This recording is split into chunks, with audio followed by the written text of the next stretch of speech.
Welcome to episode 4 of Leafs Lab. I am Mike, I'm Jordan. and oh boy, Yep, I to say the uh, least. I didn't think it was gonna go amazingly, and I don't even know if it went as poorly in the direction I thought it could have gone. But boy, that was Leafs Nation never Yeah. has a dull moment. So I think we had to outline this great kind of chat planned about Sundin and Chayka, and then we had a Keith Pelley section, and then we were going to talk about the draft. And I had this unbelievable Kucherov take, and it's just all out the window. I think we Yeah. have to talk about the press conference. We have to talk about all aspects of it. First, what was said. Second, what was not said. Third, how it was said. Fourth, the questions asked. Fifth, Steve Simmons being bizarre, maybe, but some people liked it. And then sixth, talking about.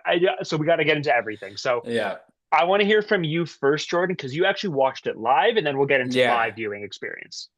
Okay. So I think it was Anthony Petrelli who always says this, but I try not to take too much away from press conferences just because they're very much usually just PR stunts.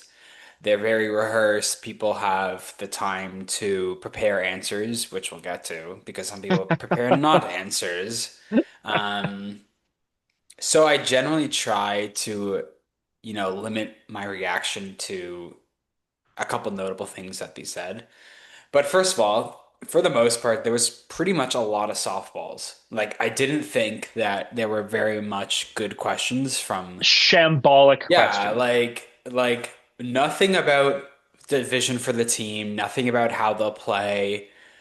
And I expected something for Sundin specifically with regards to the Gudis incident or regarding something about Interesting. culture, something about standing up for Matthews. Like, how did no one ask him that? That's probably Sundin's job is to be like, okay, we don't fuck around. We don't fucking not stand up for our teammates. Like that's gonna be his job. Like that's why he's It's here. like this is like a How did no weird one ask him comparison, but that? this is the Toronto media, like all things aside, all we have heard about from all these Toronto media guys is how poorly things are run, Hmm. all which I don't even disagree with. All this shit they've been talking, all this shit they've been talking. And then for this to be the performance, it's like I love Myrtle and Jonas, even Chris Johns. It's like I agree with a lot of their criticisms. And then when it comes Hmm. time to like have this, you know what it's like? You ever play, okay, in beer league, you'll always be playing beer league and there'll be an incident against one team. And this guy gets in the dressing room on your team. He's like, "Oh, buddy, next time I see that guy, I'm gonna fucking run him." All this shit that you're Yeah. talking, all this shit that you're talking, and then you get on the ice maybe a couple weeks from then against the same team, and he just doesn't do anything. It's like, okay, so you're just your word means nothing, and then you have Steve Simmons, who in the same situation just runs the wrong guy. Like it's just Yeah, like exactly, a exactly. fucking. I'm so exacerbated. Sorry, continue. Holy shit. No, I mean it was just like a lot of softballs. People always talk about the Toronto media, but they're really not bad at all. Like it's really just the size of it. Like if you walked 100%. into, I don't know, Vancouver, like I have heard a lot about how the Vancouver media is tough. That is a tough media Edmonton. market. Edmonton, yeah, there we got you got Mark Spector and getting into beef with Leon Draisaitl about Why are you so from pissy, Leon? yeah, Why are you exactly, so exactly. pissy? Like that's just an insane. Like, could you imagine Mark Spector coming to the Leafs press conference? Like he would just rip them to shreds. So I generally think it was a pretty pathetic performance. Out of all the people that were at the in that room, I thought the Leafs reporters were by far the worst because just pathetic questions, just nothing about anything that's even remotely like helpful or gonna be instructive to how the team moves forward. Just no questions about that. So Very I was very self-aggrandizing, disappointed. like so Yeah, self-aggrand. Like exactly. it is you. I'm not even concerned about Keith Pelley because like ultimately you know what he is. He's a corporate. He's a suit. Like whatever. Yeah. You have Sundin for the first time, Chayka for the first time, and like we'll get into our perspectives on them. But it's like this is the moment, guys. Like you guys Right, for right. weeks, and like Hmm. the best you can come up with is that, and like let me just give you my perspective quickly. I know I'm kind of jumping around, but Yeah, yeah. I had a meeting at 1 p.m. So I kind of got the first, I think, question because it started like 1:10. Like person like Yeah, me was which is late, really late. Yeah. and then I finished my meeting around 2. Get onto Twitter. I'm like reading all these things. I'm like, okay, I shouldn't have done Twitter first because I had my opinion kind of molded. And then I'm watching this press conference, and I'm like, I just that's the best you can do. The best you Yeah. can do, Yeah. just awful, awful, awful stuff. Yeah, and I mean just to close out the media part because we'll get into Berube I think later on because we want to talk Yeah, about Chayka and Sundin first. But like for example, CJ tweeted, and I love CJ. I think he's one of the good ones. But he yeah. tweeted that Chayka said that Berube is a tremendous coach, and like that is just so far from what he actually said. Like it just takes up 3 words, 3 or 4 words, completely out of context. Like Chayka had this whole sort of sentence on his view of Berube and how he's a tremendous coach, but we'll evaluate it moving forward. Like it was completely non-committal whatsoever, but now everyone's just gonna jump on the fact I that CJ 100. said I think it that was he's a Flow tremendous coach. Buds. Maybe it was Flow Buds, who was just like, Probably. that's like what you say. Like that is what you Exactly, say. yeah.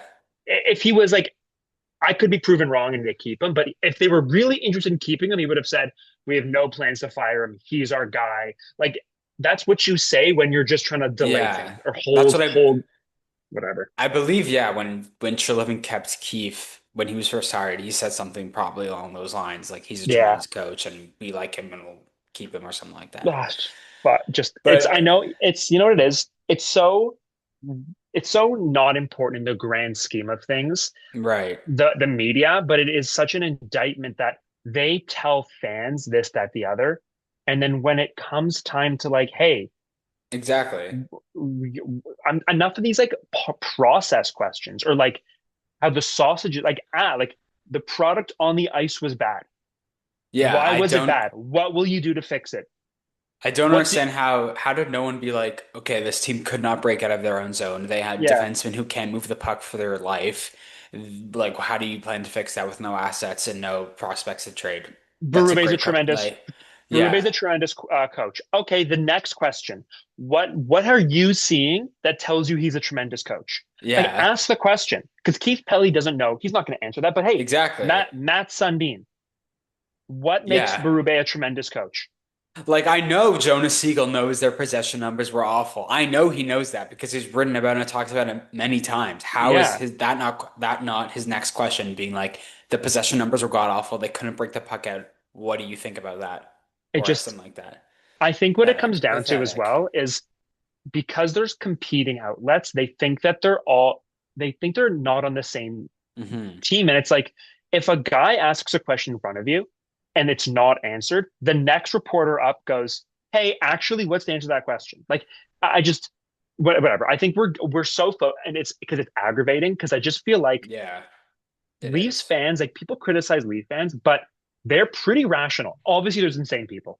Hmm. But like a lot of people on Twitter are giving these like rational kind of takes on the press conference, and it's the Right. media who let us down. Exactly. Exactly. Like we're not in the room, so we have to rely on the people that are, and they just did a horrible job, and it's Just sad. awful. And then they're gonna go on their Hmm. like little media hits, and you're gonna have like Greg Wyshynski, who's like whatever, who I like Wyshynski Yeah, like for what he is, but it's exactly. like doing these like little like this banter, and it's like the Hmm. reason that he's a tremendous coach sticks is because it's so backwards, man. It's Right. so backwards. It's awful, awful.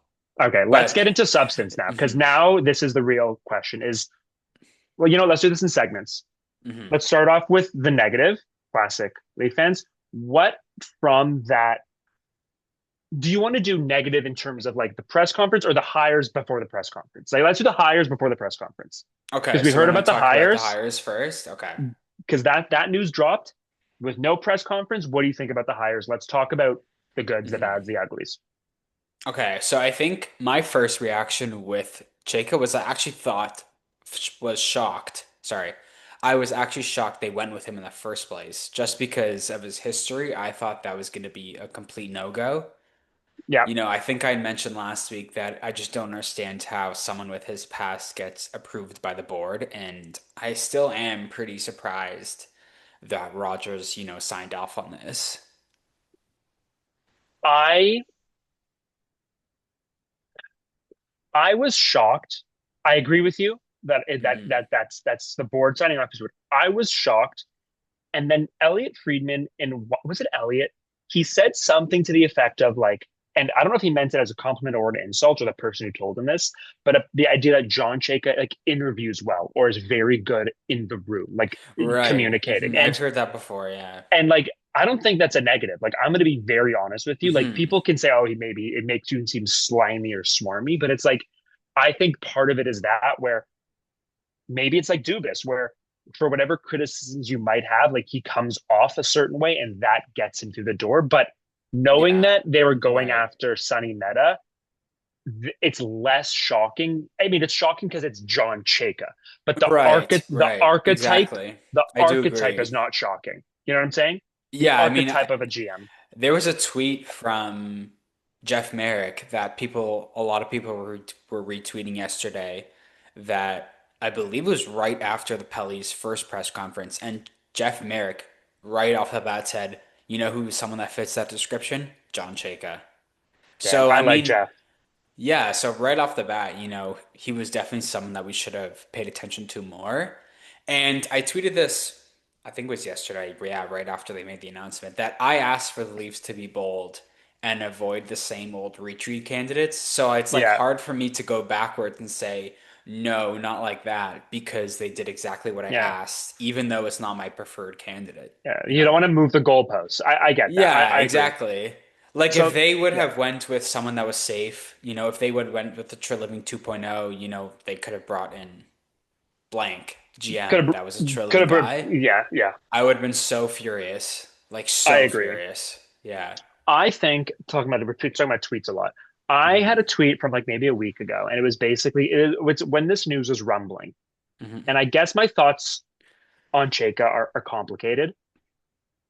Ultimately, if you're very skeptical of this working, I am like, I'm not going to criticize. If you're downright angry or skeptical or whatever variation of down you feel about this, about the Sundin Chayka hire, like I'm not going to criticize you. Like I get Yeah, it. me too. Hmm.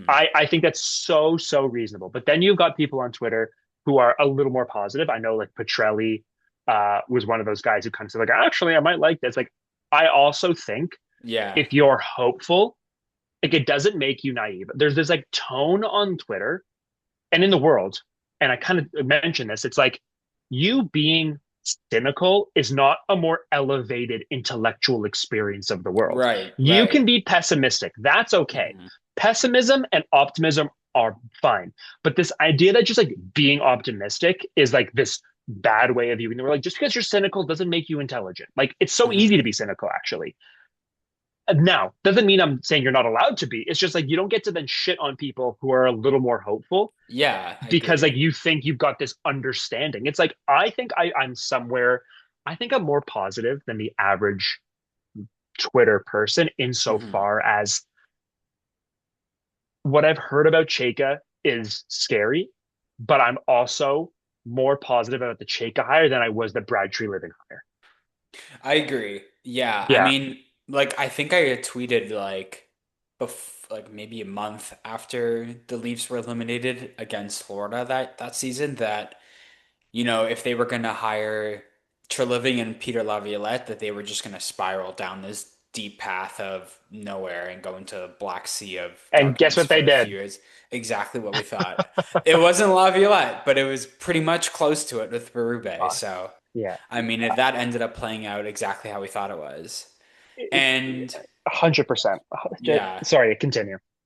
but I mean, just going back to Cheka, I was listening to Steve Peters Yeah, on I Real know Kipper exactly what clip you're Born. talking. Yeah, Yeah, so he was on Real Kipper Born last week, and he was a video coach who worked with Cheka in Arizona, and he was suggesting basically that if Chayka hadn't had the whole prospects testing New Jersey job scandal, which if you just remove that, I know it's hard to do because that is such a big story with him, but if you do remove that from the it's equation, yeah. How is the yeah, I play mean, otherwise, Mrs. Lincoln? Like, exactly, exactly. So it's a bit of an unfair situation just to say, cancel that out. But I mean, his point was that if you just look at his hockey mind at his tenure in Arizona, he would still be in the league.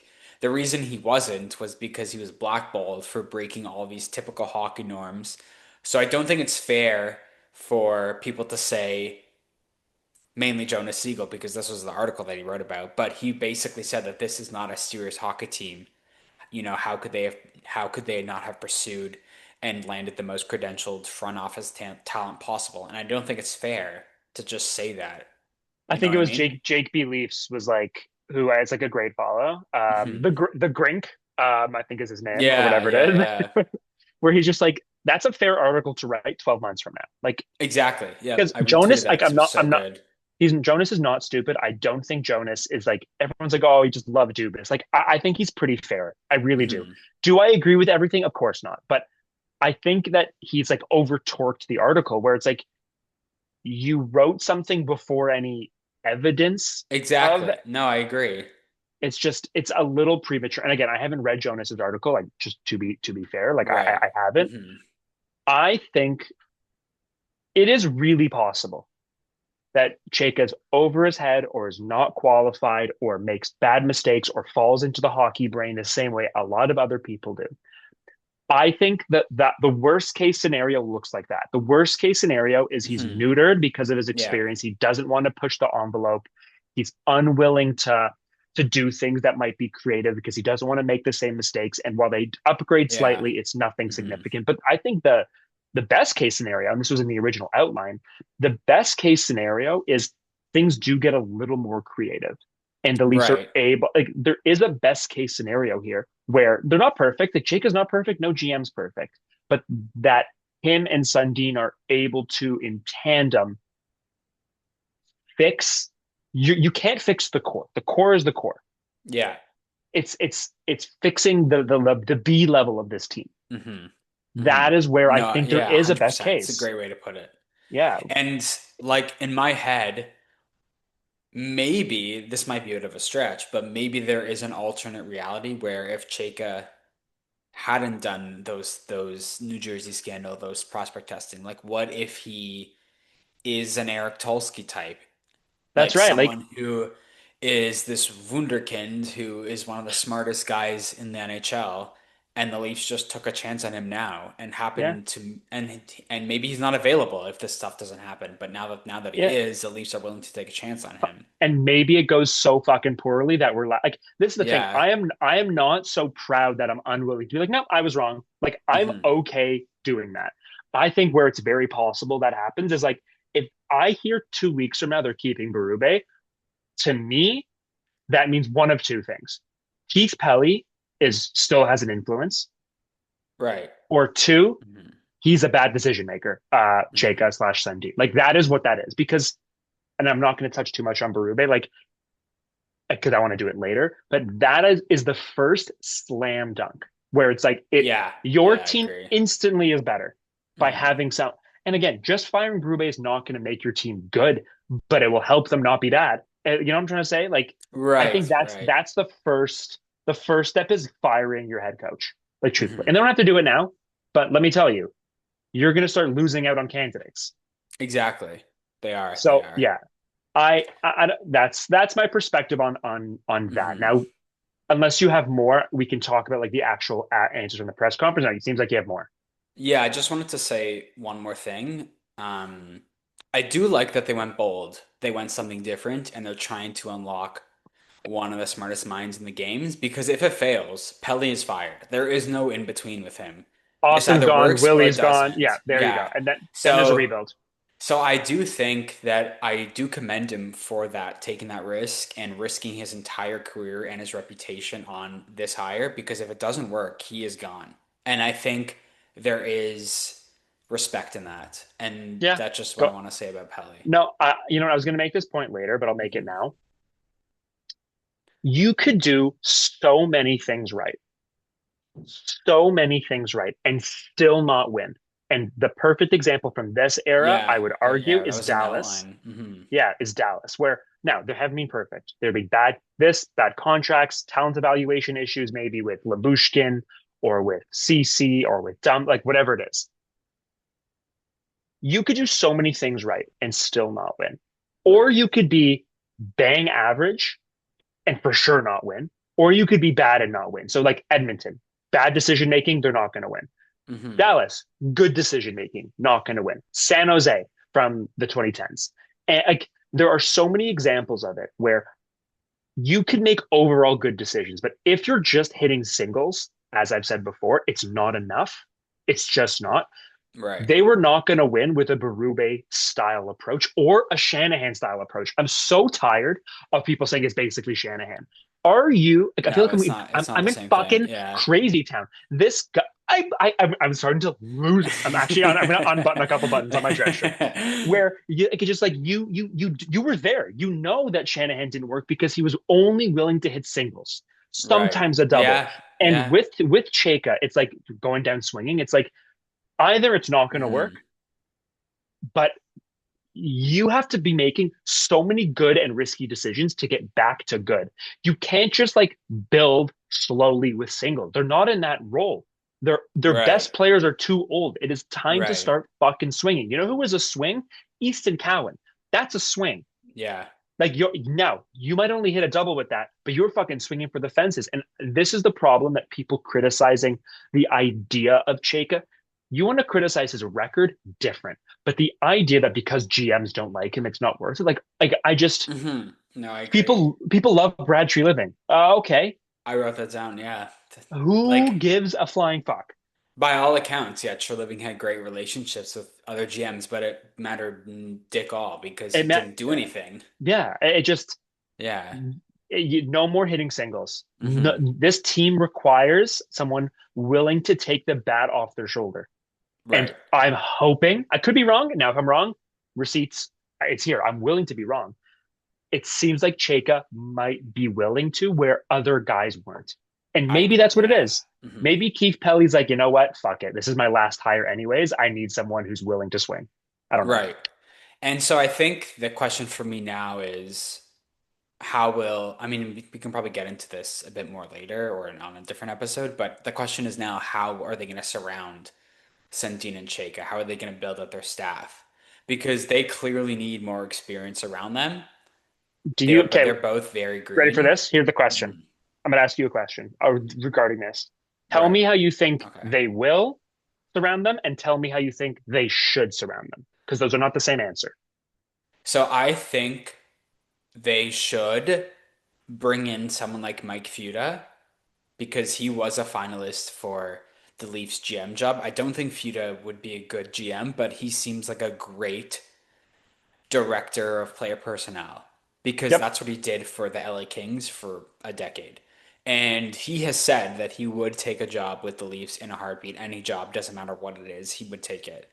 So I Passion. think exactly you want someone that's willing to do the dirty work and just take the more unglamorous position with the staff. And he's been around the league for such a long time. He's been working around the league ever since he left it because he's been doing the fan hockey show, hosting that for a gajillion years, probably like Yeah. 5 years. But whatever it was, he's been hosting that. So it's not like he hasn't been keeping in touch with the trends, with the idea of where this game is going. So he would be someone that I would look. What I think they are gonna do, and there's already been talk about this morning. I don't know if you caught the Seravalli article, but there seems to be that Chayka is already talking to two of his former colleagues about coming to join the Leafs, and they're both pretty young. They are still in the league, so it's not like they're green on experience, but they are kind of young, Okay. and I didn't see that. which we can talk about a bit later because of that. That's Yeah. probably a different topic for right now. I, out of principle, will not read Frank Seravalli. I'm Hmm. on a Seravalli strike.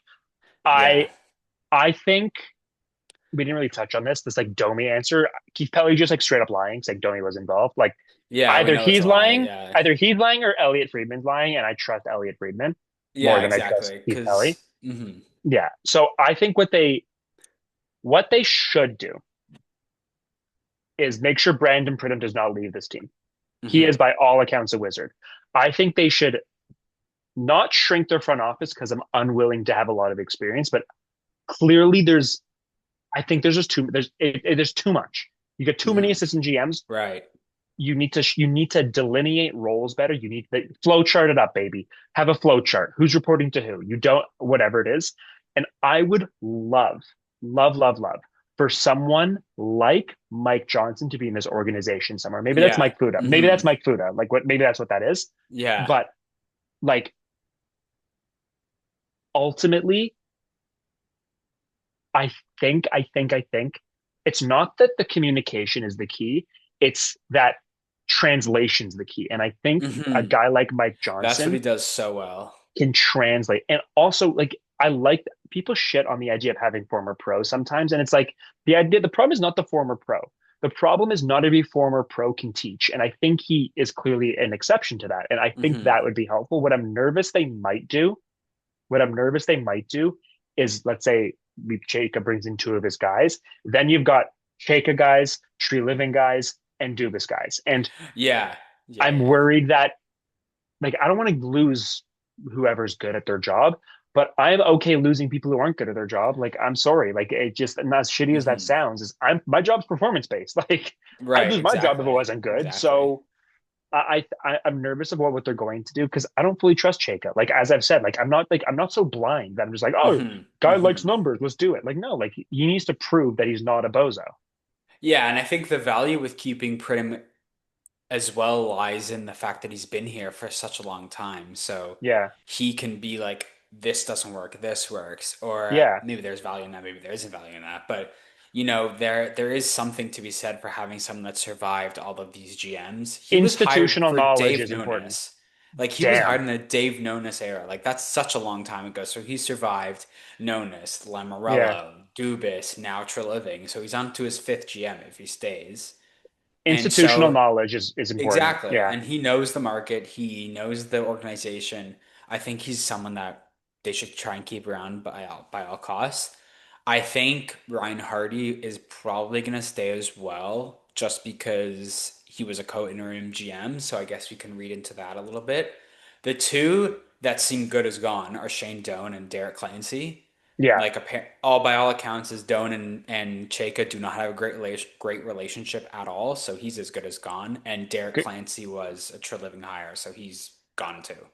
Goodbye. Yeah, Like, don't care, yeah, don't don't care. care. I would like, God, it's so frustrating because it's not an either or, it's a both and. It's like they've got to do this and I've got to get rid of Berube. It's like none of it matters if you've got him making decisions.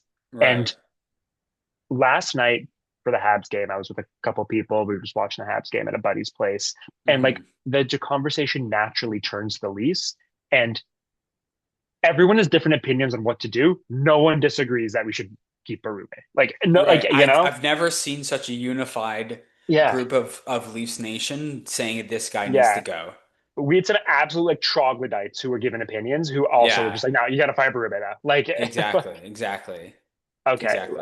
I think I, regarding the press conference as well, not Hmm. to like keep rehashing, the reason I don't look too much into press conferences is they're so prepared that I don't see the value of the canned answer. And that's why I'm frustrated that the questions didn't force Chayka, Sundin, or Pelley into anything that was not canned. Like there I was so know. Yeah. little, Hmm. like Hmm. Steve Simmons, like no offense to people who are clapping for Steve Simmons, like it was not that impressive of a question. Everyone's No, like, was oh it? my God. And like, And he could fully have made up everything he said, and no I, one's gonna like go against yeah, that. it's like worst person. You know that meme that a worst person that makes Yeah, it. It's not that meme. It's not that meme. no, What it's it not actually that. is oh, this guy's just confirming my priors. Like that's the only reason people are a fan of that question Yeah, is because it exactly. already. It's just like I need us to use some critical thinking where it's like you can be Right. skeptical, but do not turn your brain off. Like No, I use your. agree. It Hmm. just like that's why you've got like no, I don't want to like shit talk people, but you've got like Wyshynski and other people like, oh my God, it's like man, like I could have made the same question up. I spoke to 20 people I know, Yeah, all in the league. exactly. Like that's what I love. Everybody just clowning on Simmons Yeah, after that, and the best part was. I saw the clip of Brian Burke and Steve Simmons I haven't seen resurfacing it. online. It was basically like when Brian Burke was fired, Steve Simmons like asked him a question and Brian Burke claps back. He's like, "The best part about my job now is that I don't have to speak to you every single day," or something like that. It is an all-time clip. You have to go Like find it. Steve, like buddy, like just Yeah. whatever. That's Yeah. neither here nor there. But Hmm. I think ultimately, the first decision will be Berube, and that will be a very good barometer. Like it just will. And Right. like Right. we will know pretty soon. I don't get why Ty Domi was involved in this. Like that makes no Doesn't sense it to me. doesn't really make sense. I don't know why. And like no offense, it means we're not trading Domi now, which I'm fucking aggravated about. Hmm. And this is where I had this agreement with people last night, where I was just like, you got to trade Domi. And someone's like, maybe he's not that good, but I want someone who cares. And it's like, yeah, he does care, but like, is the bar that low? Like that the guy, Yeah, unfortunately, yeah. I I don't mean, the only way I see him succeeding is if he takes on a sort of Spezza role where he's like a specialist, power play specialist, fourth liner, 10 minutes a night type of player. Because what I have, I mean, this is way down the line, but what I'm envisioning right now is like an energy fourth line with like Joshua, Quillen, and Domi that just goes out there, crashes and bangs, and pots an odd goal every now and again. God, I'm so terrified. I'm so Mhm. terrified. And you know what the problem is? I watch another fan base crash out, and I'm like, ooh, let's see some of these tweets. And I'm like, Yeah. the stars don't like Harley. The stars don't like Hints. And it's not the stars organization, it's the stars fans. Right. And I'm like, Hmm. I'll take a little bit of Thomas Harley. I'll take Yeah. it's like, I and then mean, both of those would be unreal. I'm gonna be so disappointed when like they just come back with the same roster. Like whatever. So Yeah, that's exactly, exactly. I feel like I don't want to get too lost in the sauce on this press conference because I could literally speak for an hour and a half. Right. I ultimately I think people are skeptical of Chayka for the right reasons, but they're also unfair for the wrong Hmm. reasons. And I Hmm. don't think those people criticize Dubas the same way. And now Dubas Right. didn't Hmm. do what Chayka did in with the drafting and with New Jersey. Like I'm not trying to compare apples to oranges, but I would Right. just like some consistency that it's like Dubas was a risk as well, and he worked out pretty well under the circumstances. And I'm not saying you have to have your blinders on to Chayka, but to not afford him the same level of like, you know what, it's a risk, but it's like it seems a bit tilted. Right. And I just wonder if the conversation with Chayka would have been different if the frickin' media asked better questions because he didn't no one really asked him anything of substance. Like they asked him about his mistakes, which he touched on, but he didn't explain what he learned from them because no one asked him about it. Yeah. He said he recognizes that words mean nothing and that he needs people need to see action slash what he does, but he didn't touch on what he's going to do. He said he lived or he didn't live off the grid, kept up with the league and its trends, but no one asked him about specifics. You know what? Like, Ready for yeah. this? I thought of this thing 5 seconds ago. I'm not joking while you're asking that. Ready for Mhm. this? Hey, John, you mentioned because he mentioned that quote about a couple days from now. I think it was in the scrum that there's the draft or the lottery. Hey, you've been Oh, I keeping up. didn't get to that. Like, Hmm. what would you do? What would you do if you get the pick? Who would you draft? Have you discussed it? Have Yeah, you watched any film? how did I, no one answer that? 5 seconds ago. Okay, let's say you have to give Boston the pick. What's the plan for next year? Like, It's just no one does critical thinking anymore. I feel like we've lost that. I just, you could have any article that comes out today or tomorrow about this press conference Hmm. could have been written without any follow-up questions. It could have been written based on what their opening statements were. Yeah, exactly. It was like the questions didn't even happen.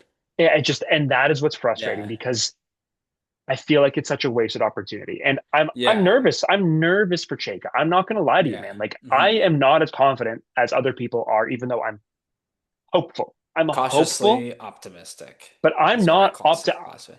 Hmm. that's you maybe. I am like smack down the middle where I'm like, I'm hopeful but not optimistic. Yeah. I'm Hmm. skeptical, but I'm not pessimistic. I don't know how to describe myself. I think that's where we might disagree. Yeah, I mean that's no, I think that's a fair stance. Yeah.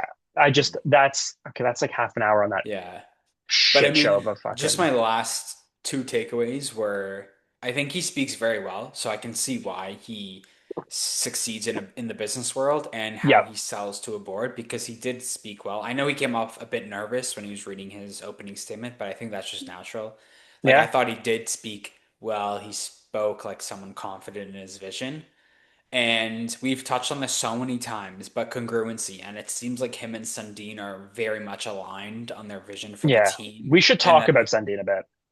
we will, yeah, we can get to that next, I guess. But they speak very highly of each other. They seem to have a great relationship.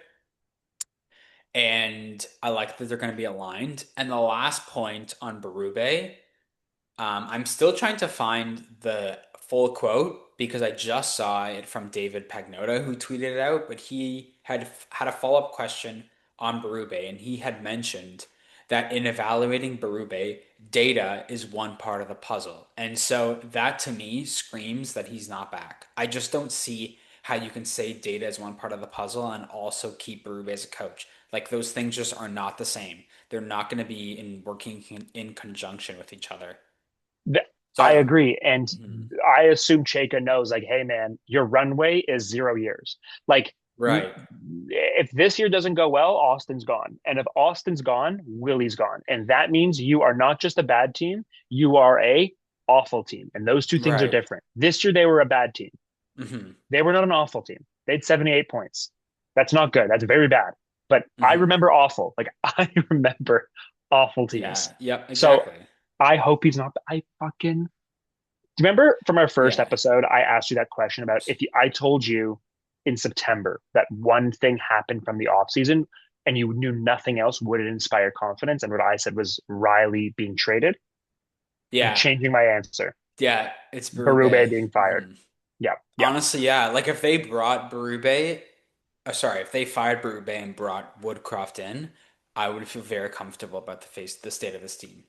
I agree. I agree. Like the Ducks are a wagon offensively, and if you can get that guy in the door, I would be pretty happy. 100%. And the problem with the Oilers is not was not the coaching ever. It was roster construction. Everybody Yeah. said it. Nevertheless, I because I want to ask a Woodcroft question at the end, so I'm not gonna because I have like a fun little hypothetical at the end. So I'm gonna leave the Okay. coaching. Hmm. Let's talk about Sundin because something prompted. Actually, my brother asked me this question last night because I was with him when I was watching the game, Hmm. and he asked me first. He's like, "What would Sundin's role be?" I went on this long, eloquent soliloquy. This is what he would do, and then he goes, Right. "But why is it? But why is he qualified?" And I'm like, "Those are two different questions." Hmm. So I first want to get your perspective on what do you think Sundin's role will be, and will he be good at it? Like, I don't know. Yeah, I mean, Sundin's role is basically culture guy. Like that seems what he's going to be doing. Elliot Friedman talked about how the Leafs felt the pride in the jersey, wore off a bit this season, and I 100% agree with that. People, especially the leaders of this team, like Nylander flipping off the bird and flipping the bird off to the camera and wearing a Yep, tank top in the press box. I yep. mean, ultimately, if they were winning, stuff might not be so bad, but I just think when you talk about how these players carry themselves, that's going to be somewhere that Sundin changes the culture and changes that. We've seen on numerous occasions Matthews, shying away a bit from the rough stuff. Can Sundin get him to embrace that area? You know, Especially like going back to the Gudis incident, a lot of the people saying in response to that was, if the shoe was on the other foot, if Matthews was on the ice and one of his teammates got hit by Gudis like that, would Matthews have stood up for him? And I Probably not. think probably not, but that's the problem, and that's an area that Sundin is going to have to fix. And ultimately, we won't know that until they get put in another situation like that. God forbid, because you don't want players to get injured. But Yeah, I just think that's going to be what Sundin's role largely is going to be. I I don't know if he's capable, but I would love if Keith Pelley never spoke a word to John Chayka. Like Right. Hmm. I do not want Keith Pelley anywhere near anyone who can make a decision on this team. And he shouldn't. Hmm. He is a suit. He is a suit who clearly is good at business, but he's a suit. And I hope that's Yeah. part of his role is a good go between of, Hmm. all right, Keith, I'll pass it on. Like literally, like I hope there's some of that. Yeah, and I think I wrote this down before, but that is where I'm struggling a bit because I wanted president or somebody in between the GM and Pelley, and it's a little disappointing that they didn't go that way. I Like agree. I'm glad they hired two people, and I think they needed two people, one for the day-to-day hockey ops, one for like the culture, organizational standards of that area. But I'm disappointed it's not a Poho slash GM with a buffer in between Pelley and the front office. That I, is a little disappointing for me. I agree with that. I think here's a different question. Do we think he'll succeed? I think he will, but ultimately a lot of his success won't matter if the team is bad. I agree. Mhm. I agree because you're proud of your jersey. Great. You're a 70-point team. Exactly. Like, Exactly. Like a lot of his legacy is going to be tied to Chayka, which is yeah, unfortunate for him because I mean, I guess it is and it isn't. This is what he chose to do. But a lot of his legacy will be tied to what Chayka is able to pull off. I agree. There's literally no evidence with Sundin. So like either good or Right. bad. Like there's just Mhm. we are he is relying on a regression to a good team. And Right. that doesn't just happen. Like you have to make good Mhm. decisions for that. This isn't like the Panthers who were injured all year and that's why they dropped. And they will Right. regress. Mhm. That's Mhm. not what happened here. No. They had some injuries, yes, but they were bad. Right. They were bad, Mhm. and there was bad decision making and bad output and bad input and just bad, fucking bad. Mhm. Okay, So yeah, I'm more interested to see what happens with Nylander because Nylander adores Sundin. He idolizes the man. So can Sundin help Nylander reach that more consistent level? You know, everyone talks about Nylander's lackadaisical attitude, and I think that helps him in Toronto, where you never want to get too high or too low, but sometimes you just need seriousness. You just need to yeah, be like, hey, no, yeah. Like we're like playing a sport, but this is not a game. You know? exactly, exactly. Like you get paid $11.5 million. You put on a fucking suit or whatever in the press box. Yeah, I agree. Yeah. And Hmm. if you're gonna put on a tank top, boy, you better be fucking unbelievable. Like Yeah, you, exactly. and unfortunately, he's at this point where he probably doesn't have more productive seasons. He's probably just having the same production, which is fine. Like if you're Right. putting up 40 goals and 40 assists, is it enough for 11 and a half? Probably not. But if you can get 40 goals out of Willie, that's a good season. I don't think he's getting you 50 at this point. Like I really don't. Hmm. I don't Right. think he has the game to do it. I think Austin still does. Yeah, I I think really so believe, too. I Hmm. really fucking believe you. We'll talk about coaching after. But okay. Yeah. Right. I think we've exhausted this for now because until more information comes out, I just think any more we say is based on a lack of evidence or a Hmm. lack of information. Okay. What I will ask is, and this was on the outline originally, why is Keith Pelley so bad at his job? Like, I'm not even talking about day to day operations.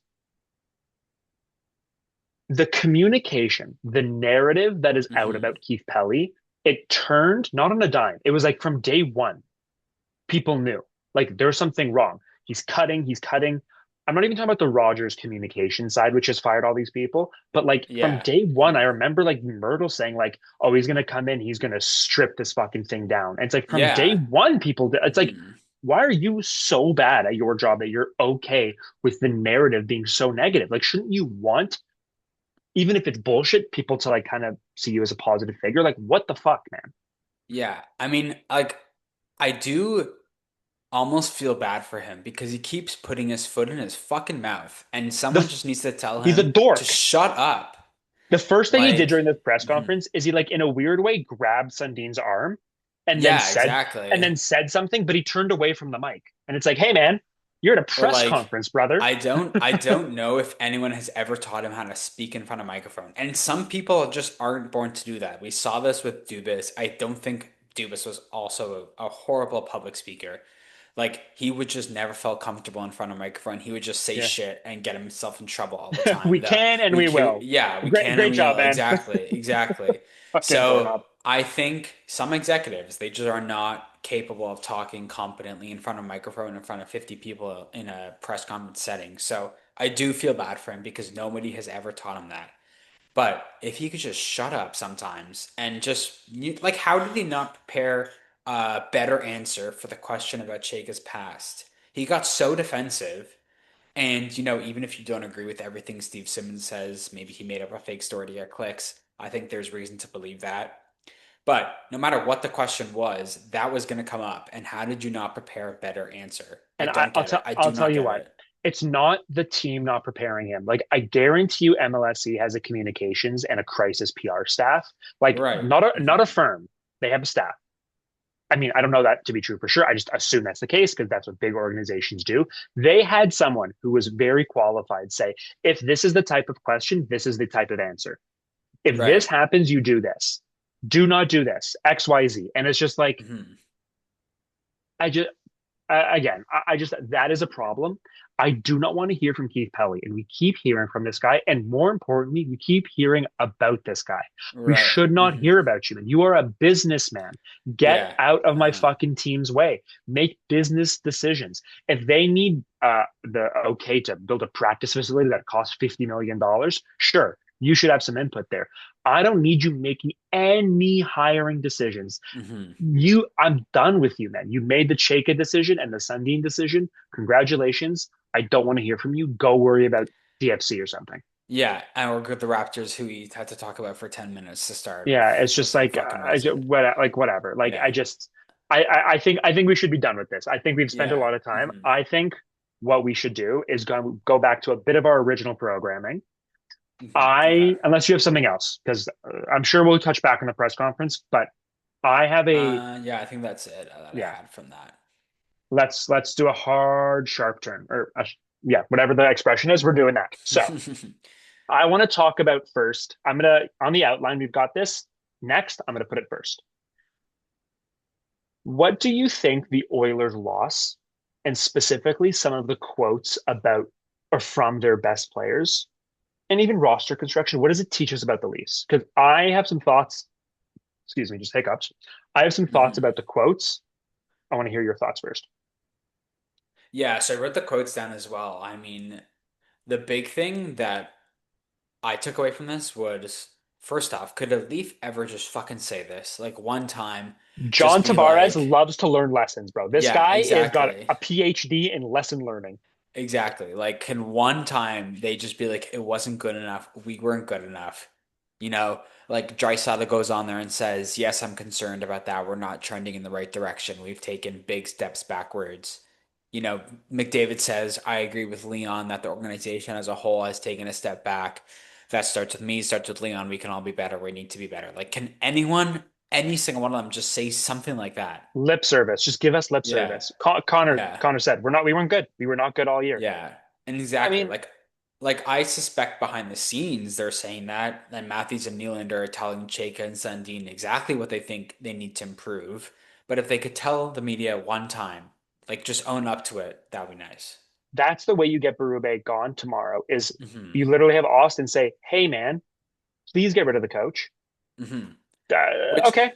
which I would be floored if he didn't say that because I just don't think they care about this guy anymore. We saw the Nylander with the hand to the ear.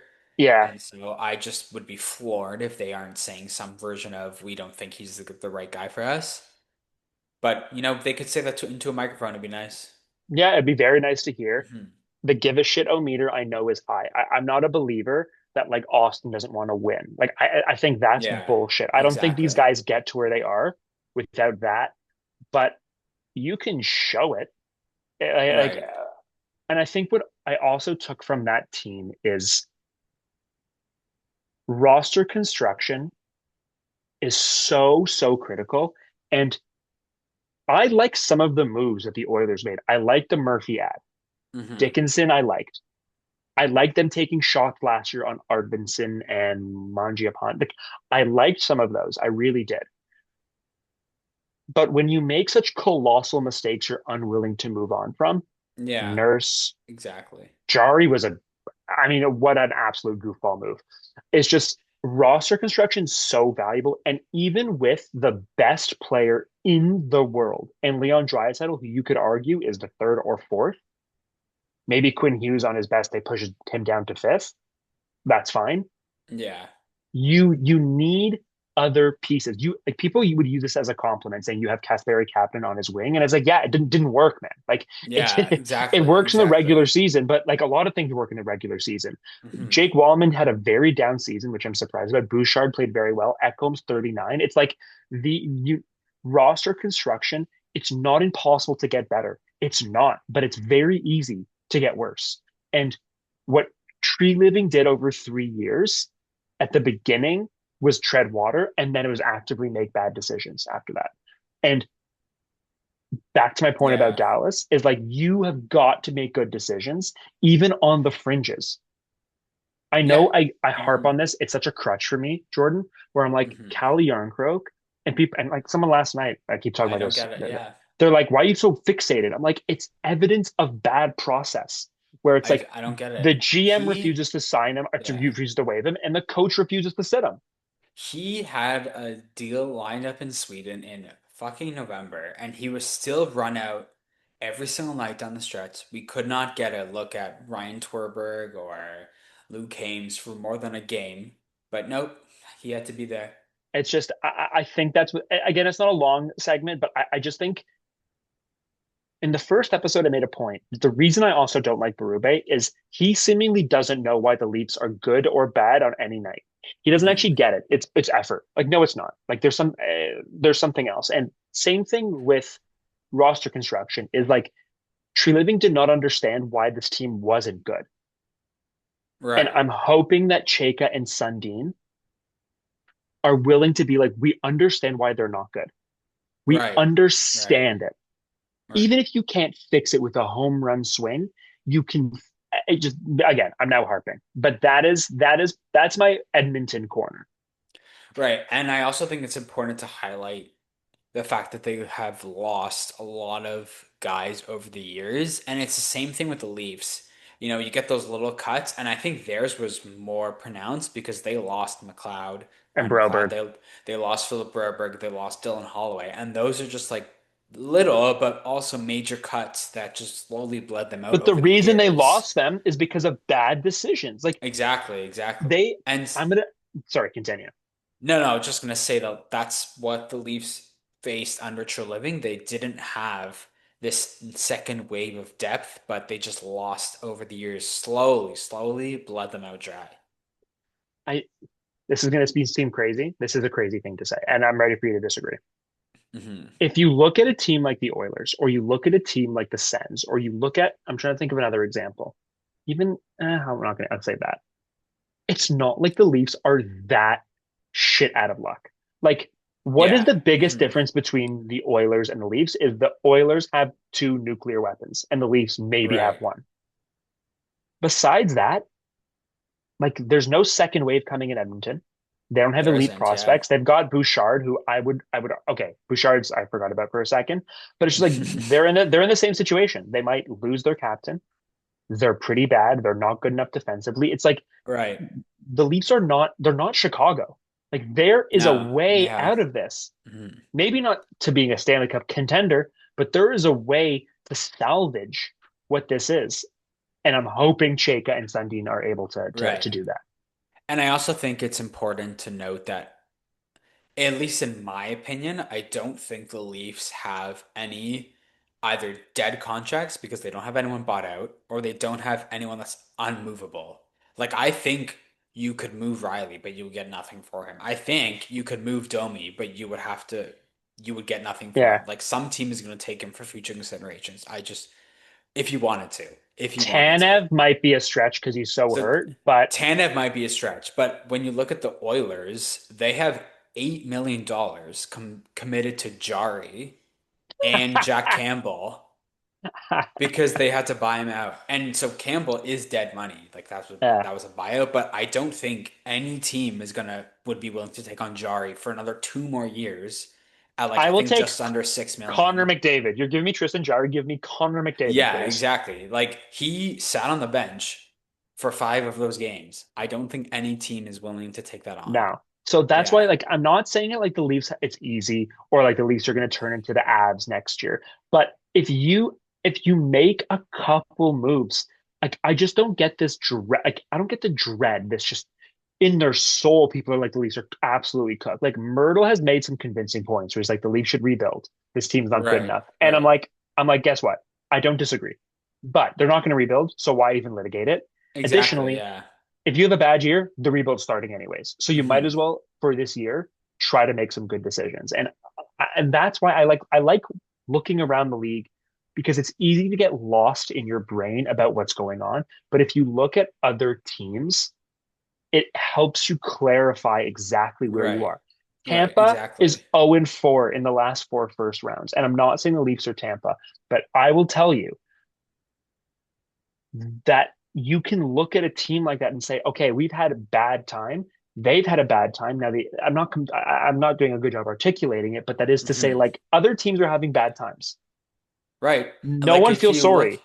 hmm I think I heard a stat, can't remember when it was, but in since Rod Brindamore has been coach of the Hurricanes, they have won one series every single season. Sometimes they win two, sometimes they don't win, sometimes they only win one. But Oh, like that would drive me nuts. Like that would so drive. some but that Yeah, just proves that you have a good process and you set your team up for success in the long run. That's how you sustain winning. that's right. And but I'll tell you with Carolina, Hmm. same with Dallas. They make good decisions. Right. That Ehlers Hmm. signing is like genius level. Genius. Yeah. He's worked out so Yeah. much better than I I thought he love would. Ehlers. Yeah. And all of this good decision making, they still haven't gotten over the hump, which is to say, it's you need so much luck that you have to be Yeah. good with decision Hmm. making because you Montreal just won a game with 9 shots. Insane. Don't tell me there's no Got luck. the Eh, luckiest of goals ever both just times. someone tweeted like an unethical win. Like, yes, it was. And Yeah, guess what? I would exactly. take it. So Exactly. this is to say, like, only one team wins the cup, and you can't just measure your barometer of success only on that. I mean, you have to. That's what sports is. But Hmm. you you you you need to look around the league and just say like, what is going on in the league? And I think Tree Living was living in like 7 or 8 years ago. We need a big D Right. core. We need Right. stoppers. We need movers. We need a third line that can't skate. We need checkers. It's like, man, a team like that hasn't won since maybe St. Louis. Exactly. Yeah. Like And the that's floor. sorry, yeah, Sorry, continue. I was just like the Florida teams. Like they were heavy and they were mean, but boy were they fucking good at hockey, and boy did they have Yeah, puck moving. exactly. Exactly. And I think that's where you need Chayka to come in because they need better decision making and smarter decision making. Like one of the things I wrote down was Chayka has said in the past that he prioritizes puck moving D. So can he really be able to bring those types in? Olin Zellweger hasn't played a playoff game for the Ducks yet, and he's an RFA at the end of the season. They also have Jackson Lacombe and Pavel Mintyukov stacked at lefty. So And maybe Michikov just is asked for a trade, so if they're going to keep exactly. Michikov now, I So lovely idea, lovely. Is Zellweger another type of D that you could bring in? So like that's better process leads to better decision making, leads to better results. Dmitry Filipovich, I think 4 years ago or 5 years ago, made a comment about Nick Ehlers, and it has stuck with me. And he was Hmm. basically like, "Why don't they play him?" And for years, I was like, "What a good target! Like, why not target him? Why not target Exactly. him?" And Yeah. I'm not saying that the Jets would have even given him up, but eventually goes to UFA. Carolina swoops in. Nick Ehlers has looked fucking and I'm literally thinking of this Yeah. right now. Hmm. Unfucking believable. Why are the Leafs not looking for Nick Ehlers on a team that's Right. struggling? Like, Exactly. where is your guy of Exactly. like, hey, insert team here? You've got a guy on your third line who our analytics tell us if he played 4 more minutes a night, he would be producing 20% more points. He's on Exactly. a good Hmm. contract or he's overpaid or whatever it is. Like that was never even a conversation with Brad. There was no world in which that would have happened. And I'm not like I'm off script now, so like my mind is all Yeah. over the place. But like, Hmm. where is your team targeting Nick Ehlers, or where is your team targeting Exactly. insert undervalued guy here? I'm Exactly. not suggesting you make rash decisions, but I'm suggesting you make gambles. Hmm. No, I agree. I agree. I'm just pulling up stats now because I wanted to check this out because now that it's top of mind. So let Okay, me see. I'm Like gonna if it's vamp for a bit. here. So you let me vamp and you continue looking. Okay, I think I got it. So Okay, hit me, hit me. who leads the playoffs in points per 60, all strengths, but they've played more than one game.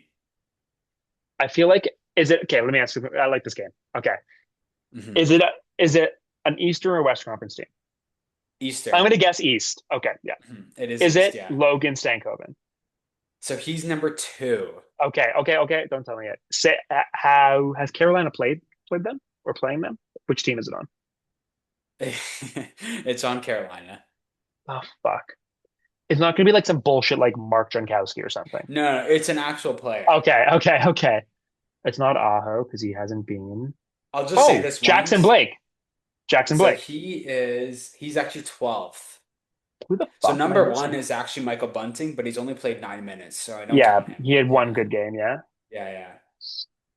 that's So I'll give you a hint. It's the third member of that line.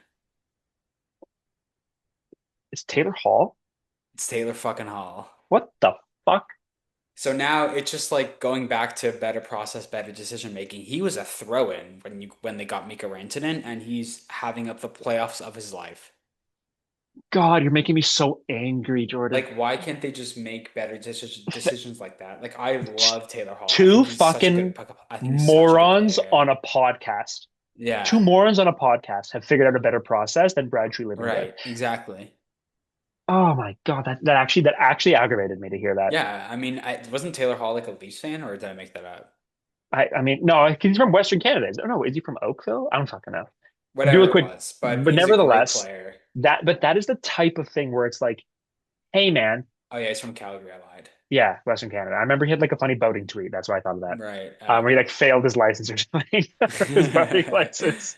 So yeah, I just this is what it is with Chayka, where it's like I don't need you to go find Austin Matthews. Like we have one at home now. If you Right. could, congratulations. But what I need you to find is a second line center who's actually playing third line center minutes on a different team. You see what I'm trying to Right. say? Right. I need you to find the third line winger who, if you elevate his minutes by 4 minutes a game, he can, instead of put up 45 points, he can put up 65 points. Yeah. That is incremental victories. And that is how you're going to get better. And same on D. You need to find a guy who's being played as third defenseman minutes and crushing it and say, you know what? Fuck it. Maybe we overpay him by 700K, throw him onto our second pair, and all of a Hmm. sudden, you've got Jake Wallman. Exactly. And that's kind of how the Leafs found Michael Bunting in the first place. Like he was 100%. making, I think it was a 2 year deal at 950. So that was his deal from the Coyotes. Actually, did Yep. Chayka draft him? No. He No, wasn't drafted. Remember, there was like a right. whole. Yeah, But yeah, that yeah. I do remember can I that. give But you the that's worst just, example? mhm. David Camp. Yep. David Camp before Yeah, they re-signed him. exactly. That is the he scored 10 goals and 10 goals. Hmm. But they signed him for nothing. They played him in an elevated role slightly. And okay, you and I should run this team. Let me Honestly, coach. yeah.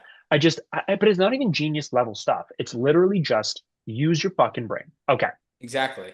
And so I think that's what we're looking for from Chayka. Can he find these types of players through his staff leads? I don't know if he's still using staff leads or at least gonna give him a more advanced version of it, I think the but Leafs we'll have their see. own internal. I'm sure they do, yeah. So I mean that's I'm sure probably they not do. fair to him to say Yeah.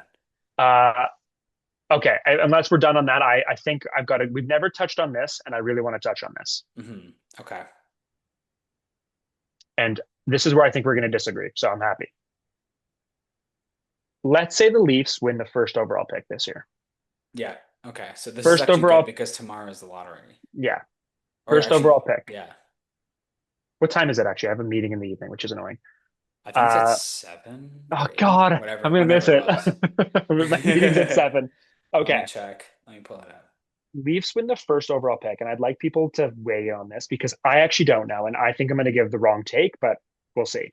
Leafs win the first overall pick. Berube is not the coach in this theoretical situation. Do you draft best player available, or do you draft best defenseman available? First overall pick, and we're going to Hmm. play this through. So just Okay. what do you think? So it's actually at 7 p.m. So yeah, unfortunately God I missed it. damn it. But I said this on Twitter a few weeks ago, and I think I still stand by it that no matter where the Leafs pick, they need to take a defenseman. even if it's I first overall. Even if it's first overall, I do not care. They need to take a defenseman because I'll tell you why. You can acquire a defenseman through trade, you can acquire one through free agency, or you can acquire one through the draft. But getting one through the draft is by far the easiest and the cheapest way because they do not have any picks to trade. There isn't anyone in free agency to sign to become a number one defenseman.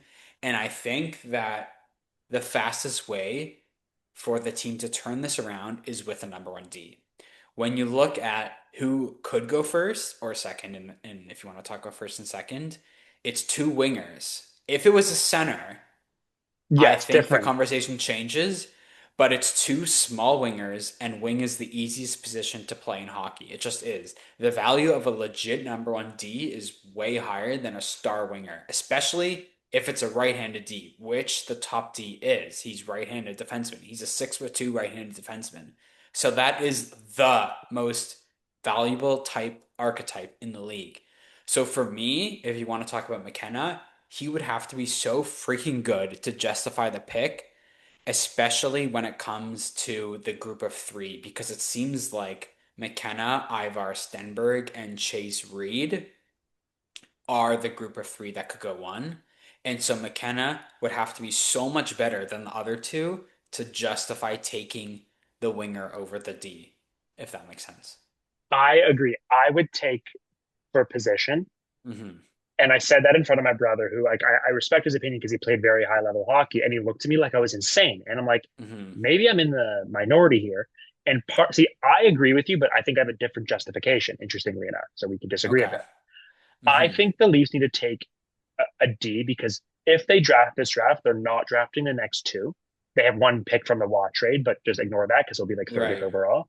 They Yeah. don't have a draft for the next two. So in this situation, either you're good again, in which case you're going to need the D because you've already got elite forwards, and if you're good again, your forwards have been elite, or you're bad in rebuilding, in which case you're not going to be able to pick anyways. So you're going to be able to trade Matthews Hmm. and Willie. You're in those trades, it's easier to get prospects that are already kind of developed. And with those trades, you can target forward prospects. Right. So Right. my I think that's a good justification point. is I think slightly different, that's a but great yeah, point. Now let me ultimately, ask you this. oh Let me God, yeah. ask you this because so Chase Reed, he's the top D. Like usually by consensus, he's the top defenseman. He has committed to Michigan State next season. So we know for sure he is not starting in the NHL. He's going to MSU and, in the best case scenario, he wins the championship and then he joins you in April. So does that change your viewpoint that we know he's not starting on the Leafs next year? No, Yeah, I agree. I don't think it should either. You take the best defenseman. college is an Hmm. incubator right now. Hmm. There are absolute fucking demons coming out of Right. college. Hmm. Like, look at those aspect. Like, you wasn't am I who is it? Martone? Oh, Porter Martone. Martone? But I'm Hmm. thinking of like I always get confused between Cutter Gauthier and Dylan Gunther. Which one's the college player? Are they Well, both they're college both in the players? NHL. No, but I'm saying both of them came out of college, is what I'm saying. Like, not this year, I but think Cutter Gauthier played for the USN National Development Program, it, so I think it's yeah, Gunther. I wouldn't, maybe I'm getting wrong, but nonetheless, Hmm. I just think college is developing these guys where it's Hmm. like, if Yeah. you, Matthew Nyes, if you cook for another year in that league, you come out all the better for it. And additionally, unless you think you're getting Matthew Schaefer, in which it doesn't seem like you are, and maybe you are, Yeah.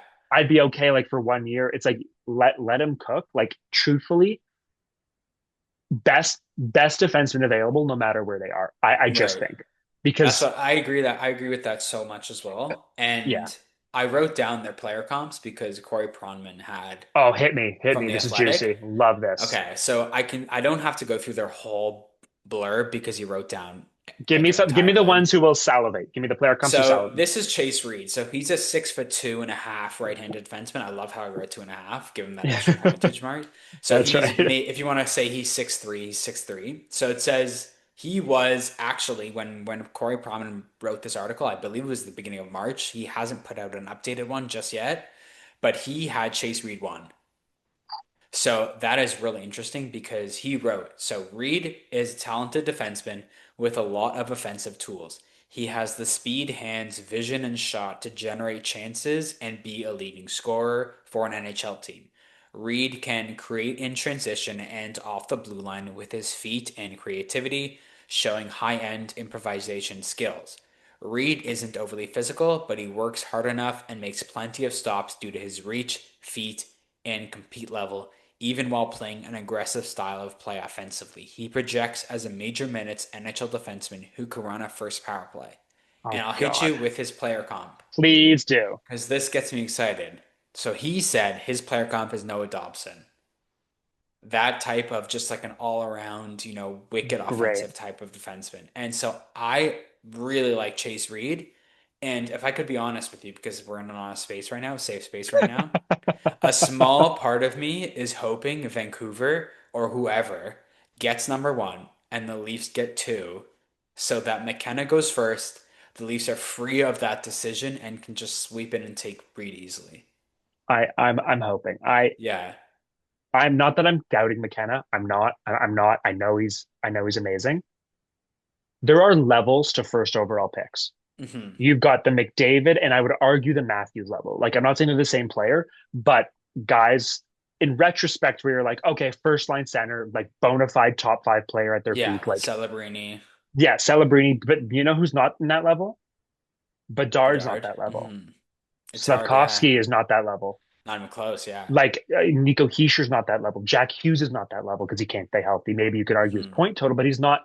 So I think Gavin McKenna might be in the not the S tier, but he might Yeah. even be a lower A tier or a high B tier, similar to Nico Heischer or similar to Yeah. like that level where I'm like, I don't want to shoot my shot on a left winger. Like I just don't. Yeah. Me Like too.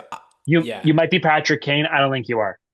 And I believe his player comp, I can pull it up quickly. I believe it was, yeah, it's Artemi Panarin is McKenna's player comp.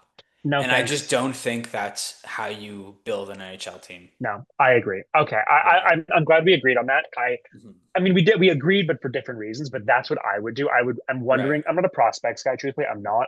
I can do Mhm. pro scouting. I cannot do amateur scouting. So I'd love to Right. hear from people who like think a little Yeah. differently. I could do one more if we have Yeah, time. no, we have hit Mhm. me.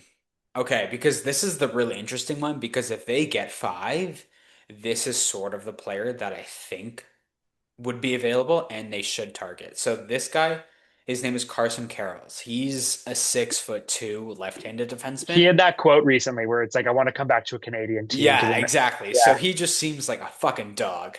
So yeah. everything I've read about him is His he's an dog per absolute 60 dog. is through the roof. Exactly. So what Proman wrote about him is that Carrolls is a strong two-way defender. He's a powerful, fluid skater who can get up the ice easily. He closes on checks well, using his feet and body to break up a lot of plays.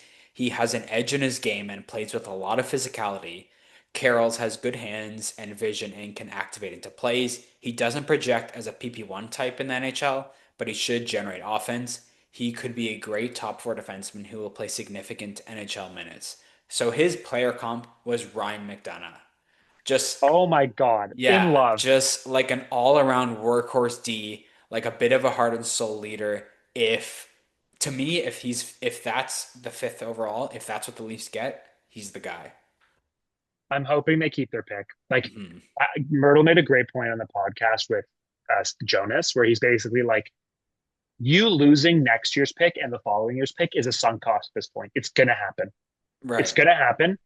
You know for a fact if Matthews is gone by next year, you'll be bad. Like it's already worst case scenario. You you need the pick this year. You need the pick this year. And if you You do. don't have You it do this need it. year, You do need you it. don't have it this year. I don't think they get it next year because that's Philly's pick. So they don't even have a pick next year. They have a Right. pick the following year. So I'm hoping they win a lottery. I'd love like I'm resigned that they're not going to. I'm resigned that they're going to finish sixth, but I would love for them to win a Hmm. lottery. Yeah. Okay, Me too. that's a good discussion. Let's finish off on this. Unless you have something else. No, we can come back to the targets, maybe some Yeah, I prospects don't think next we're week gonna. Yeah, once I don't think we're the gonna have once the time for that. spots are filled. And maybe Berube's gone by then. Fucking Yeah, hopefully. I mean, Okay. I asked this question last night to my buddies. It's a couple parts. So first, I don't know if I've asked you this offline or online, but if you take the Leafs of this year, exact same situation insofar as you lose Tanev for most of the year, Stolars is giving you the injury situation. mhm, Ignore the Matthews injury, that's a freak. You have got a bang average coach, like league average, replacement level on the dot. They finished right. with 78 points this year. How many more wins do they have in that situation? I would say a league average coach gives them. Did you say health or no health?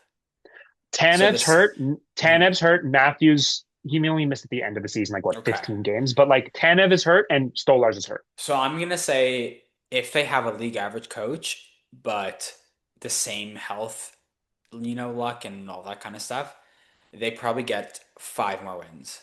Okay, I think I disagree. I had my number lower.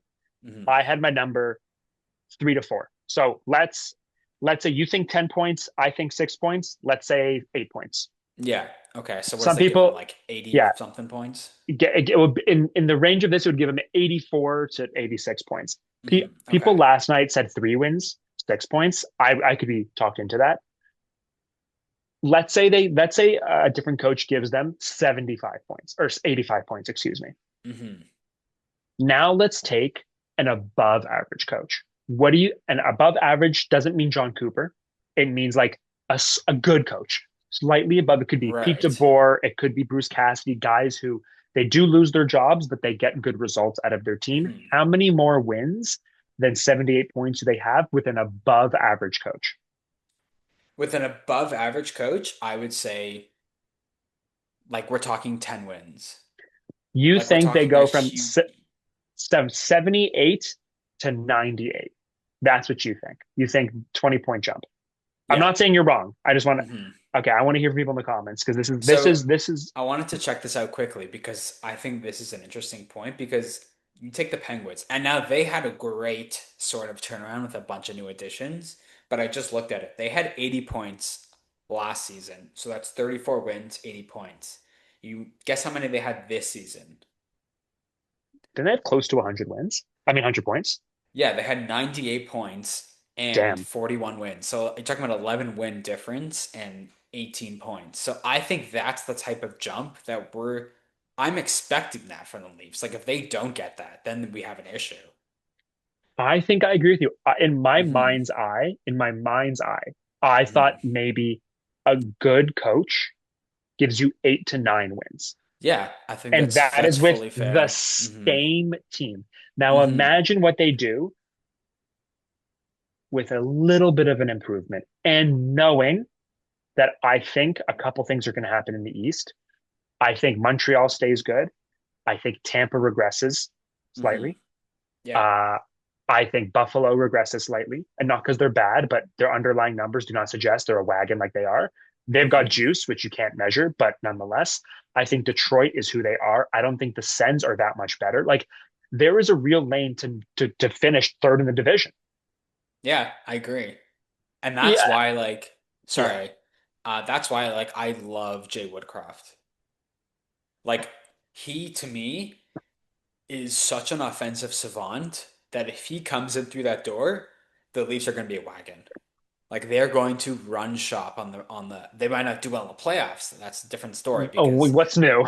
exactly because there was some holes with Woodcroft's defensive coverage and that led to his dismissal and whatever, whatever. But Yeah, they're going to be a wagon next season. And I had this stat that I wrote down because oh my God, I love it so much and it makes me want to run through a wall for Jay Woodcroft. But he was an assistant coach in the NHL for 10 seasons, coaching the team's power play. So he did that for 10 seasons, not including this season. It didn't include this season when I found it. But in seven of those 10 seasons, his team finished with the top five power play. damn. Like he that guy knows how to fucking coach an offense.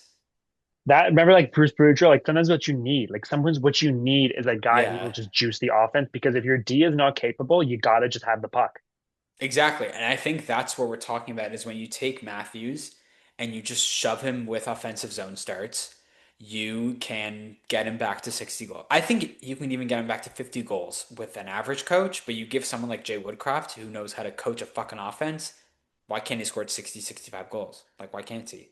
Fuck, it's so tantalizing to think about Hmm what Austin can be with like a competent puck mover and a hmm coach who doesn't treat him like he's Dave Steckel. Yeah, exactly. Like, I just don't see why. I just don't understand how he stays Burbank. Your mouth to God's ears. Okay, Yeah. I feel we've done over an hour now. I think that's a hmm good place. I have no idea what's happening on Twitter, so I'm going to go back and Yeah. it's going to be an absolute tire fire. But Yeah. I feel like in the once we know what's going to happen with Berube, it would be a good idea to begin looking at real trade targets, free agent signings, hmm those types of things. I'm truthfully of the opinion, as a little teaser, they need to bring back at maximum, as we talked about last week, 4D, preferably Right. three. I think Right. they need to move off of OEL in an effort to get better in other spots. He is a value for other teams. I love him. He's a hmm psycho. I think if you're going to add, you need to subtract from your value. He's your only value piece back there, really. Right. I think they need, of their bottom six, they need to basically add, in my opinion, three players, and this could include Marley's, three players minimum, probably four, to like that bottom six. So I agree. Yeah. I don't hmm know what that looks like. I think it means Robertson's probably not on this team unless the new coach loves him. I think it probably means Michelli's not on this team. Yeah. Uh, I think that's interesting though because Chayka drafted Michelli, so I exactly. So, think which is I'm nervous about. that'll be an interesting discussion. I mean, you know, maybe he's not a fan of him, maybe he is. There were some comments Robertson made to Luke Fox, or Luke Fox had an article about this on Saturday, I believe it was, or sometime last week. But basically, Robertson was just non-committal on his future, and to me, it's just like, okay, good riddance. No one wants you. Bye. Like, yeah, like Yeah. he produces at such a high rate per 60, but hmm not to sound like one of these guys, the stats are not everything. Like his per 60 is low because he tries hard. He's a defensive liability. Like Yeah. not just a liability, like he is not capable of, and he tries. He fucking tries, but Yeah. he is not capable of playing D. Fine. I don't need like I really don't need you. hmm Steven Lawrence, like I don't want you anything above my 12th forward. Yeah. I would No, I agree. I agree. like you want like I need speed and Yeah. you need something else in the bottom six because I like Joshua. I think there's a real world in which Joshua's on your third line and it's a good third line. I really I do. I agree. like I the way he agree. plays hockey, but he is slow. He was And an animal in the playoffs yeah, with Vancouver. Hmm you need guys who are willing to just get to places fast. And hmm I your top six need to look some variation. I mean, we're getting into a whole new topic of like Matthews, Willie, Nyes, Cowan, Tavares, insert guy. Yeah. Hopefully it's a second line center hmm Well, because I I hope even Tavares is your 3C, but that's you probably can't another have him as your discussion. third. Yeah. You can't have him as your 3C unless you have a 2C, and they Yeah, don't have a exactly, 2C. exactly. But yeah, more to our Mhm. discussion. I think finding the third line C on a different team and Yeah. elevating him and paying hmm him instead of paying him what a second line C should be earning, you're paying him four Right. or 5 million. hmm There you go. Like that's Yeah. And I think it'll be interesting to see what Chayka does to turn this team around because, like, an analytical decision doesn't seem to be to sign Tuck and Radish for seven no, years no. and $9 million probably each, at I least. have not liked Yeah. Radish, and I'm going to keep my hmm Kucherov take for next week. But I've done hmm like I do. Radish is not the solution. hmm He has looked like their third or fourth best defenseman in that Yeah. series. Like truly, Moser looked better. McDonough Yeah. looked better. Like I, Oh my God, I love JJ Moser. yeah, so good. So I don't think Tuck's on a shooting bender. hmm Like I don't think that's the solution either. I really don't. Yeah, I would I rather agree. add Michael Bunting. Like Yeah, truthfully, he's having a good playoffs. like Yeah. you're looking for a third line player or fourth line hmm player, like with no value. Like maybe whatever. I just think being analytical smart. I think we've done about an hour 15 at this point. Is there anything else you want to hit, or should we get this show on the road here? Yeah, I mean, we could say I do have one last point Yeah, on hit me. the Frank Seravalli, John Chayka Oh article, and God. just what a crock of fucking shit that was. Like, just a crock of shit. Basically, I think it was Alex Hobson that tweeted like something along the lines of, "Oh my God, look here!" Like, there was this whole scandal, and the league was like, "Nope, there's nothing here." Like, what are you talking about? So, like, what was the actual point of that article? Like, I just Same don't get same it. thing with this article about his six monitors. Like, I'm sorry, like Yeah, and that feels made up too. Like, I wouldn't put it it past Simmons. it might be true, it might not be true, but for people to be taking it as like gospel, it's like it's very possible Yeah, that's just like not true, man. Like it's just like so exactly. possible. Exactly. There was the hot dog story with Simmons as Yeah. well. They just made up something about hot dogs and like No, I'm like, why do people like need to he didn't feel the even need make to it do up. this What happened shit? was he like wasn't it like he heard from someone that it happened and it just like never happened. So like it's worse than making it up. He just like trusted a guy. Yeah. Oh yeah, something like that with Phil Yes, Kessel, right? Yeah. yeah, some variation of Yeah. that. So Yeah. I Mhm. there are real reasons to distrust John Chayka. We don't need to just like make up Yeah. ones. Exactly. There was one interesting point in that article that I found was interesting Yeah. that so Saravelli wrote that much of the league speculation over the weekend centered on a possible reunion between Chayka and former Coyotes employee Jake Goldberg, Okay. who's now the LA Kings senior director of hockey operations. So that is interesting because Jake Goldberg was an Ivy grad. I believe he was in the same class as Chayka in 2014, Wow. and they both worked for the Coyotes together. So that's definitely someone to look towards bringing into the organization. I think he will be joining the Leafs in some capacity soon.